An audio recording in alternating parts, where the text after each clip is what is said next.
Everyone played a piece, played a role, and I think that's how we got the dub. And then look. The drama surrounding Sophie Cunningham's latest comments didn't just rattle a few feathers in WNBA. Circles it cracked the very foundation of how the league has managed its public image for decades. What began as a seemingly casual podcast, conversation about DeWanna Bonner's abrupt departure from Indiana, has quickly escalated into a full-blown reckoning over who really controls the narrative in women's basketball. Sophie didn't just give her opinion, she ripped the curtain wide open, revealing the uncomfortable truth that the WNBA's carefully polished media machine has been more fragile than anyone wanted to admit. Yes. And now, the league's old guard is in full panic mode because she's proven that players like herself, Caitlin Clark, and the rest of the Indiana Fever no longer need ESPN, The Athletic, any of the so-called insider reporters to get their story out. For years, the playbook was clear. The league's image was curated through select journalists. The whole mindset, and we know we have confidence in every single person on every shot that they take, and controlled storylines. Certain players were anointed as media favorites, others were quietly sidelined, and every controversy was filtered, softened, and spun before it ever reached the public. But Sophie ignored all of that. She bypassed the media gatekeepers entirely, went straight to her fans, and in doing so, pulled more engagement in one episode than many WNBA beat writers see in a year. This wasn't just a player making noise online, it was a direct challenge to an entire industry that's built its influence on being the middleman between athletes and the public. The moment came during her podcast, Show Me Something, co-hosted under Colin Cowherd's sports media brand, The Volume. That alone was significant, a major crossover between a WNBA player's voice and mainstream sports media power. Not born out of charity or token diversity. I'm really proud of them. It's not been ideal circumstances all season long, but because Sophie's voice moves numbers. On that platform, she didn't hold back. She praised Bonner's talent and career, but also revealed the tension that followed her signing with Indiana and eventual departure. Sophie didn't bury the truth in careful PR phrasing.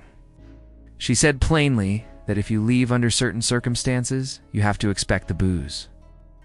And if you're going to walk away, the professional thing to do is at least send your teammates a message.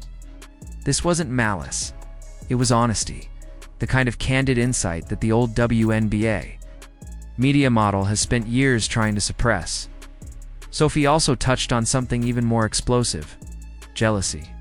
She pointed out what so many fans and insiders have quietly suspected, that there's resentment towards the new wave of players. And it's about the whole. It makes it worth it. It makes going through the struggles worth it. Especially Caitlin Clark.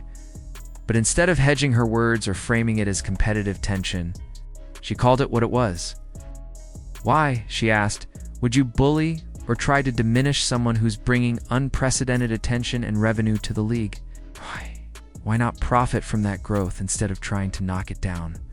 Then, with no hesitation, she labeled anyone denying Caitlin's role in expanding the WNBA's reach as dumb as hell. That wasn't just support, it was a direct shot at the very mindset that's been holding women's basketball back. What makes Sophie's impact so dangerous to the traditionalists is that her power isn't tied to her on-court stats. She's built an independent platform with over 1.6 million TikTok followers and 1.1 million. On Instagram, numbers that rival or surpass the combined reach of multiple established WNBA journalists. This PG position kind of helps with that, and I believe in my team, so. She didn't build that by playing it safe. She built it by speaking directly to fans in a language they understood, raw, unapologetic, and without corporate varnish. That kind of connection makes the middleman obsolete, and the middleman knows it. The Bonner story was just the spark. Really sent shockwaves through the system was Sophie's choice to tell it herself. In her own words, with no editor trimming the edges or altering the tone, in the past, an incident like this would be whispered to a trusted reporter, then slowly crafted into a balanced feature that fit the league's brand. Now it's immediate, it's unfiltered. And because it's coming straight from the source, fans believe it. That credibility is something even the best journalists can't manufacture. Her remarks about officiating only deepened the divide between her and the league's media comfort zone. It feels really, really good to have your teammates behind you, and I definitely feel that every day. Sophie didn't mince words about inconsistent refereeing, player fines, and the emotional volatility she sees in WNBA officiating compared to the NBA. For years, league coverage has avoided controversy in officiating to maintain relationships and avoid bad press. Sophie bulldozed that unwritten rule, and in doing so, she hit on something every fan has been thinking but rarely hears from a player's mouth. The calls are inconsistent. The enforcement is uneven, and the consequences don't make sense. And then there's the masterstroke that no one in the old media saw coming. Sophie's decision to use her platform to directly align herself with Caitlin Clark's rapidly growing fan base. While the legacy press has tiptoed around Clark's meteoric rise with measured praise, in constant, she still has to adjust caveats. Sophie spoke the language Clark's fans wanted to hear. She defended her fiercely, dismissed her critics, outright and openly acknowledged her impact on the league's visibility. That single choice forged a bond between her and the WNBA's most passionate new audience. Demographic the old guard has been fumbling for months. The fallout from this is bigger than one podcast episode. Sophie has set a precedent for how WNBA players can bypass the established media entirely. Already, there are whispers that more players are preparing to launch their own podcasts, shows, or online series, cutting out the traditional access journalists and speaking directly to the fans. The proof is in the numbers. When Sophie posts, people engage. Not because she's the league MVP, but because she's authentic. And in this new media landscape, authenticity isn't just valued, it's currency. This is why the WNBA's media hierarchy is panicking.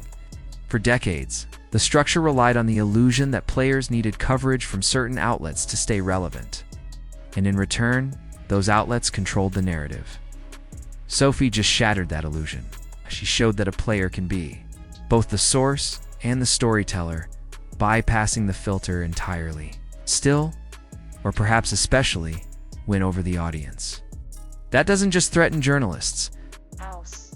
It threatens sponsors, team PR departments, and even the league office's ability to shape its public image. The shift is already happening. Media clauses and player contracts will have to be reconsidered. Social media restrictions will face pushback.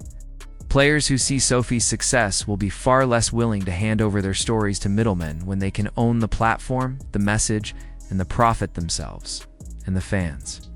They're making their preferences clear. They want direct access.